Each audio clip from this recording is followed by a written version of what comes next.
ایک صحابی تھے حضرت خالد بن معدان رضی اللہ تعالیٰ عنہ، جب رات کو بستر پر سوتے لیٹنے لگتے تو اسی طرح کی باتیں مفہوم اٹھتا رہو، اسی طرح کی باتیں کرتے تھے، نبی علیہ السلام کو یاد کرتے، صحابہ کو یاد کرتے کہ وہی میرے اصل ہیں، وہی سب کچھ ہے، کب ملاقات ہوگی۔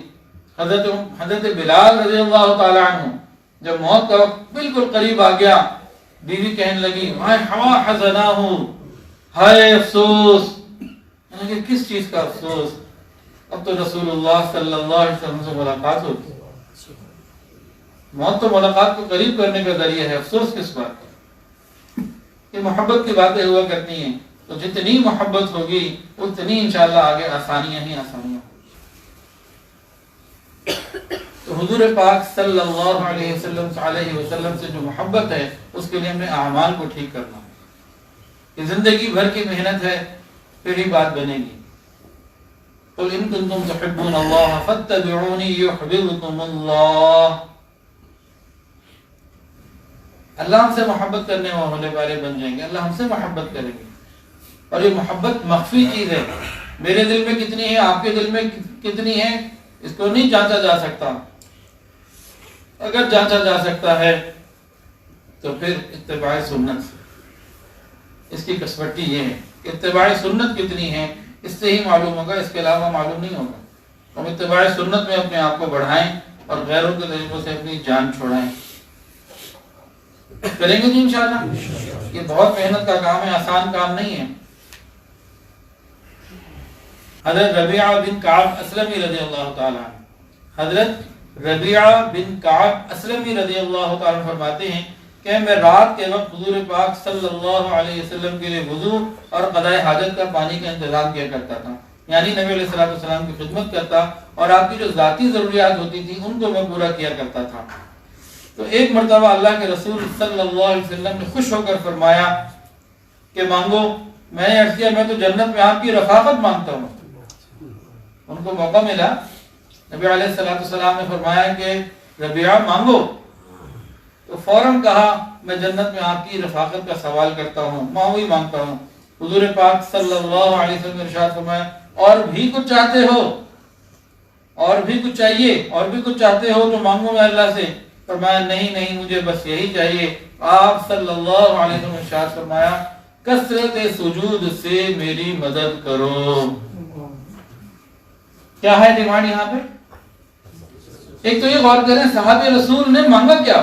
نبی علیہ السلام کی رفاقت۔ پوچھا اور بھی کچھ چاہیے؟ کہا نہیں مجھے کچھ اور نہیں چاہیے۔ ہمیں اگر یہ آفر ملے اور کوئی اللہ کے نیک بندے ہوں جو واقعی مستجاب الدعوات ہوں اور وہ یہ کہیں کہ میں تمہارے لیے کیا مانگوں، میں اپنے مقبول اوقات کی مقبول دعاؤں میں تمہارے لیے مانگوں گا۔ ہم کہتے ہیں ہمیں گھر اتنا بڑا چاہیے اور بچے ایسے چاہیے، بیوی ایسی چاہیے، کاروبار ایسا چاہیے، پتہ نہیں لمبی فہرست بتاتے تھے۔ یا پھر یہی کہتے تھے کہ میں چاہتا ہوں کہ میرے پوتے سونے کے چمچوں سے کھیلیں، 100 سال کی بکنگ کے نسلوں میں سونا چلتا رہے۔ نبی علیہ السلام نے جو صحابی سے پوچھا تو انہوں نے نبی علیہ السلام کی رفاقت۔ اگر ہم جنت میں اس میں سبق ہمیں ملتا ہے نا، نبی علیہ السلام نے کیا فرمایا؟ اچھا پھر کثرت سجود سے میری مدد کرو، یعنی لمبے سجدے کرو۔ تو ہمیں آج سے کیا کرنا ہے؟ جو شخص سجدے میں سبحان ربی الاعلی 3 مرتبہ پڑھتا ہے وہ کوشش کر کے اب 5 پر آ جائے، 7 پر آ جائے۔ جلدی پڑھتا ہے، ذرا سہولت سے پڑھنے لگے، کچھ طرح وقت بڑھائے، سجدے میں وقت بڑھائے نہیں۔ اگر نہیں بڑھایا نا وہی 4 رکعت، اس کا مطلب یہ کہ 2 نمبر ہی۔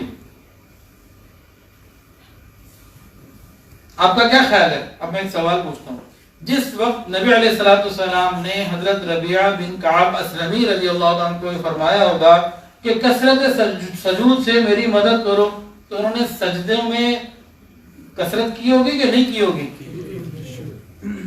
کیونکہ ان کی خواہش سچی تھی، وہ پکی رفاقت کا سوال کر رہے تھے، اس کی چاہت ان کی سچی تھی، اندر کھوٹ کوئی نہیں تھا۔ اگر ہمارے اندر کھوٹ ہے پھر ہم نے اسی طرح نہیں کرنا ہے، 3 منٹ میں 4 رکعتیں، 2 منٹ میں 6 رکعتیں، پتہ ہی تو نہیں ہمارا ہو کیا رہا ہے۔ تو اگر ہم سچے ہیں تو پھر یہ آج آپ پکڑے گا، ورنہ پھر سچے نہیں، معاملہ اللہ کے ساتھ ہے، میرے ساتھ کوئی نہیں۔ تو اب ہمیں دو کام کرنے ہیں۔ اس میں امام نووی رحمہ دو باتیں لکھی ہیں اس حدیث کے اندر، فرمایا کہ دیکھو یا تو اس سے مراد ہے کہ کثرت نوافل ہوں، 5 نمازیں تو بندہ پڑھتا ہی پڑھتا ہے، اب ذرا آگے ہمت کرے، تہجد بھی پڑھے، اوابین بھی کوشش کرے، ویسے بھی نفل پڑھائے، کثرت سجود ہو گیا۔ دوسرا فرمایا کہ جو فرائض کے سجدے ہمارے ہیں ان کے اندر ذرا ان کو طویل کرے، لمبا کرے۔ اور حضور پاک صلی اللہ علیہ وسلم نے بعض مرتبہ ایسے سجدے کیے ہیں کہ دیکھنے والے کو گمان ہوتا تھا کہ کہیں ایسا نہ ہو کہ رسول اللہ صلی اللہ علیہ وسلم کی روح پرواز کر دی۔ ہم نے تو کبھی ایسا سجدہ نہیں کیا۔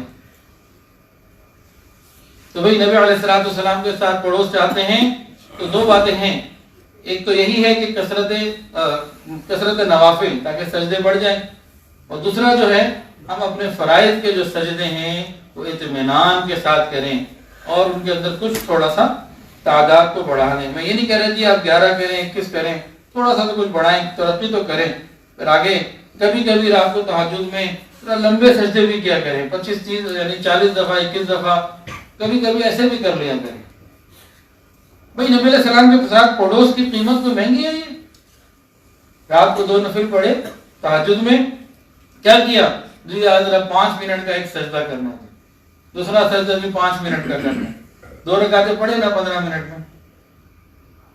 اتنی بڑی نعمت ہمیشہ کے لیے مل رہی ہے تو کچھ 2-4 کر کے اعمال نوٹ تو کروائیں، اور اللہ سے مانگے اللہ اور کچھ نہیں ہے، یہ بات سنی تھی میں نے کچھ چلے تھوڑا سا حصہ ڈال دیا تو انشاءاللہ اللہ خیر کریں گے۔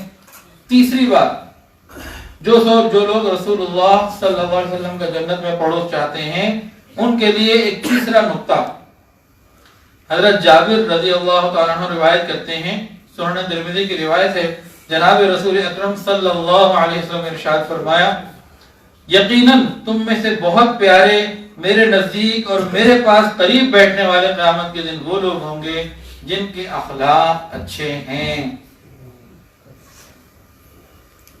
جن کے کیا اچھے ہیں؟ بزنس اچھے ہیں، لباس اچھے ہیں، گاڑیاں اچھی ہیں، گھر اچھے ہیں، کیا اچھے ہوں گے؟ اخلاق اچھے ہیں۔ ہم اپنے اخلاق کے اوپر محنت، انسان سوچتے ہیں نا پتہ نہیں قیامت کے دن کون سا عمل وزنی ہوگا، حج، عمرہ، زکوٰۃ، روزہ، کیا اخلاق سب سے زیادہ رکھنی ہے۔ ایک حدیث سن لیجیے پھر اگلا پوائنٹ بتاتے ہیں۔ حدیث کا مفہوم ہے قیامت کے دن 2 آدمی پیش ہوں گے، دونوں کی نیکیاں ایک جیسی، مثلا نماز ایک جیسی، روزے ایک جیسے، حج ایک جیسے، باقی اعمال ایک جیسے، دونوں کی نیکیاں برابر، لیکن ان دونوں کے جنت میں جو درجوں کا فرق ہوگا مشرق اور مغرب کا ہوگا۔ اعمال ایک جیسے، ہر چیز ایک جیسی، لیکن درجات کا اتنا فرق ہوگا مشرق اور مغرب کا۔ فرمایا کہ جس کے اخلاق اچھے ہوں گے اس کے درجے زیادہ بلند ہوں گے، یعنی با اخلاق آدمی روزہ رکھے گا اس کا ثواب اور ہوگا، بے اخلاق کم اخلاق والے کا اور ہوگا۔ تو اپنے اخلاق پر بھی محنت کریں۔ اخلاق پر محنت کرنے کا ایک آسان طریقہ نیک صحبت میں بیٹھنا، اللہ والوں کے پاس بیٹھنا، آنا جانا۔ دوسرا معمولات اور مراقبے کی، ذکر کی پابندی کرنا، اس سے بہت اندر اخلاق بہتر ہوتے ہیں۔ اس کی تفصیلات الگ ہیں، ابھی وقت کم ہے تو اس کا بڑا تعلق ہے۔ انسان جب ہمارے سلسلے عالیہ نقشبندیہ کے اندر تو یہ چیز ہے کہ لطیفہ قلب کی محنت سے، پھر اس کے بعد لطیفہ روح، لطیفہ سر، خفی، اخفا، جو ہے نا اسباب کی نتائج کی محنت سے، مراقبے سے غصہ، شہوت، حرص، لالچ، حسد، یہ چیزیں ختم ہونے لگتی ہیں، کم ہو جاتی ہیں۔ تو یہ بھی ایک طریقہ ہے۔ تاہم نیک صحبت ہی اس کا خلاصہ نکلتا ہے۔